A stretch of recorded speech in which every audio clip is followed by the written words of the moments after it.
Man. All right, we're Mighty back. Mike McGee, man. What happened? I Where don't is know. he? He confirmed and everything. He's really funny. He's a really funny dude. He does like a sweet like slam poetry type thing. Yeah, I saw slam poetry. He's That's good, cool. man. Like he's funny. He works it in like it's an act. It's like a comedy act that he works the poetry into. It's really fucking cool. You can watch one of Mike's videos. Yeah, we can do that. Well, yeah, go to YouTube, go to history because I watched one earlier called Like. All right. This is Mighty Mike McGee. He's won like major competitions. He's been on what's that shit? Blah, blah, blah, Def Comedy Jam. He's been on a lot of shit doing this. Like he's really fucking funny. Almost like not that Patton Oswalt does this type of thing, but like kind of reminds me of Patton. Okay, I love Patton. He's smart. He's funny. There was another one that's really funny too. Like he was talking about growing up and shit. It was a really good one, but this one is more of his comedy act. This poem is dedicated to all the people that I like. Real quick, just a quick little history on this poem. I wrote it for a girl who I really liked, and it was at a stage in my life where I thought, ooh, I haven't been able to win her over completely yet with my personality and my charm and my cute chubbiness, which I call cubby. So I will win her over with a poem, and she will fall in love with me based on this 3-minute tome. He's masterful the way he talks. I love it. It didn't work. It didn't work. But she liked the poem, and I hope you like it. It is called Like. I like you the way I like my wonton packed full of shrimp, like too much syrup on my pancakes, waffles, toast, eggs, beard, oops. I like you like blue whales like to say, ooh.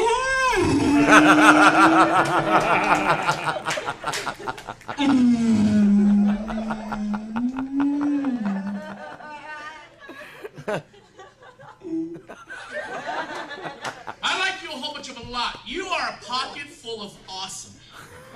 I like you not unlike Texans like Texas. Like fat kids like cake. Like 2 likes 3 and 4 like 6 because 5 has issues. Like tuna sandwiches like teeth. Like cherry flavored Slurpees like to wash down convenience store nachos.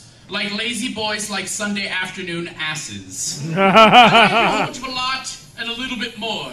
You're a bottomless basket of extra crispy French fries covered in awesome sauce. I like you similar to the way pirates and frat boys like booty. Like newlyweds like Holiday Inns. Like bohemians, yuppies, and Japanese like sushi. Like David Copperfield likes performing grand scale, yet lame-ass feats of illusion. Like the U.S. government likes performing grand scale, yet lame-ass feats of illusion. Like testicles and homeboys like to hang. Like homeless people and breakdancers like cardboard. I love that line. Real time out real quick. I love that line so much because I always get it like a laugh and a groan. And it always comes out like hitting your funny bone, you know? It's always like, and it's that whole like, oh, homeless people and breakdancers like cardboard. It's 1, true. And 2, we wouldn't have as many homeless people if we taught them all how to breakdance, because then they make more money and they'd be able to rent an apartment. All right, so time in, back to the poem. I like you like Americans like ranch dressing. Woo! Yeah, let's cheer for Nasty. That's awesome. Time out real quick. Let me explain something. Ranch is horrible, and here are 2 ways to make it for those of you who love ranch. Take a baby, breastfeed it for about 20 minutes, and then shake it vigorously, and let it puke all over your chicken strips, add salt and pepper to taste. Bam, ranch.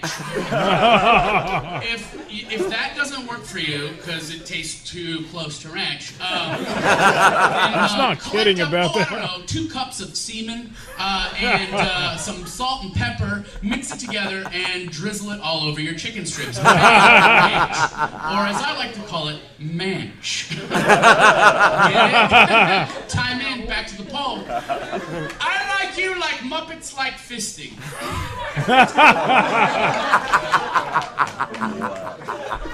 good break, like right there, and I come back to that. Right? You know what's going on. He's fucking funny.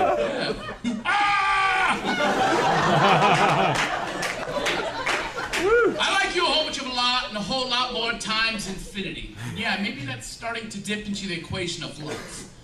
Nevertheless, I got a thing for you, like magnets got it for refrigerators. I'm stuck on you, and I like it. We love you. Thanks. I like you an official metric fuckload. I think you're a body full of soul, and I hope you like me back, even if it's like dust likes furniture. At least you're all over me. I'm making a pledge. Because I guess, there's some people in the room. Because I guess I'm just tired of meeting people who define themselves by what they don't like. I just don't like that. But I do like holding you. The way your pillow holds your head when you sleep. The way gay, lesbian, transgender, transsexual, Irish, and Mexican people hold parades. The way the earth holds the moon and the sun holds the earth, and how they will constantly spin around each other forever. And I know that metaphor doesn't really make sense with regard to this poem, because that would imply that there were three of us. Which could also be awesome. You get the idea. In my book, you rock and I like rocks. Anyhow, just because I spent an hour or so writing this down doesn't mean you have to like me back. But damn it, I would really like that. Thank you. That was awesome. Isn't he great? Like, he's really funny. That's really cool. Like, I've never seen anyone else really doing that. Another one I watched too was like, it was like What almost a motivational speech to a crowd. I think it was a college he was doing where he was just talking about like his own like horrible childhood and stuff. It was great. It was really good, and like just like that, hilarious. He's a really, really funny dude, and I don't know if it was maybe the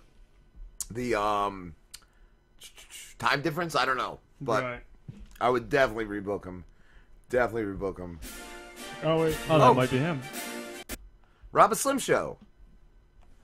Hello, Robinson. This is Mighty Mike McGee. That is amazing timing, because we just played a clip of yours, and then you called like right when the clip ended. That's good, because I just got off the toilet. We just watched your poem, like it's so funny, dude. That's awesome, man.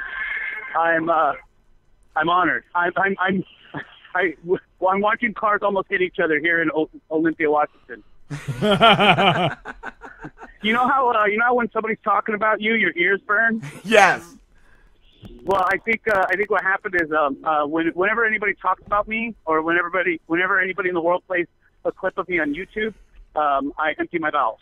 I like that. So next time we won't even mention you, so that you don't have to go to the bathroom. We'll just be like, Right. we have a special secret guest on next. You could have called right from the bathroom. We would have been fine with that, dude. I just honestly, I don't think I would have had the signal for it, you know? I need Wi-Fi to get, Yeah. to feel healthy. Dude, I was doing show prep today. I could not get enough of your videos. You're amazing. The other one I loved was the like I said, I don't know if it was like a motivational speech you were giving about, it was the bullies. If bullies knew your darkest secret, dude, and it was so funny, but at the same time, it was so heartfelt and just a great story. Thank you. No problem, dude. You're masterful. You're masterful the way you take the stage, you take the mic.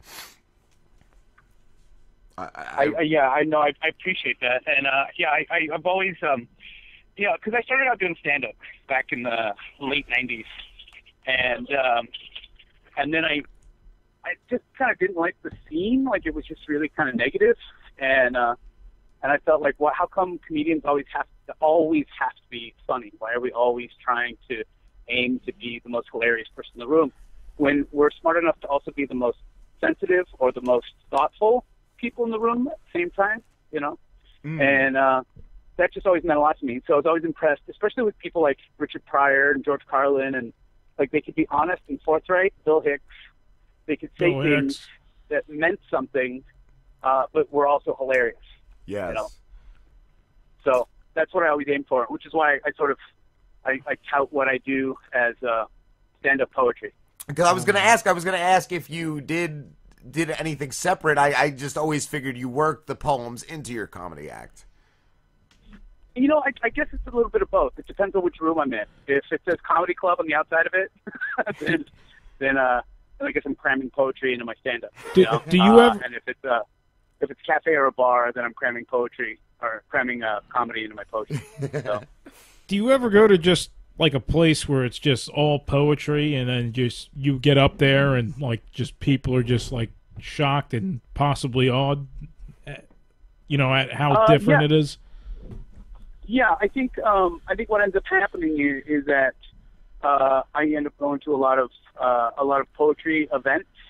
I mean, that's probably most of what I attend are poetry events, and they are usually it's an audience of people that they're not expecting to laugh, which makes comedy a lot easier. I think, in my opinion, it makes comedy a lot easier. It makes humor a lot easier because once you break that seal of, oh, I'm allowed to laugh right now, then I'm going to laugh. Yeah. Whereas in a comedy club, it's different. If you walk in there with the expectation, like, tonight is supposed to be funny. And if it is not funny, everyone on stage has to say it. And so there's too much pressure for comedians. I watch comedians all the time because I go to a lot of comedy events.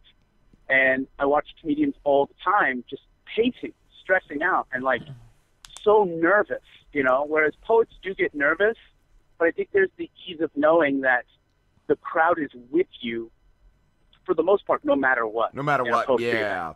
That's cool. And so that makes it a lot easier. Makes it a lot more, I think it's a lot healthier, too. But for a comic, like, you don't hear the crowd laughing, you're bombing. Doing poetry, how do you know you're bombing? In poetry, you're bombing generally toward the end when the applause is like, well, at least they tried, so that's rough. You don't know till it's over. Very, very golf clappy, But also, people do hoot and holler in poetry if it's good, like you're doing well. That's cool.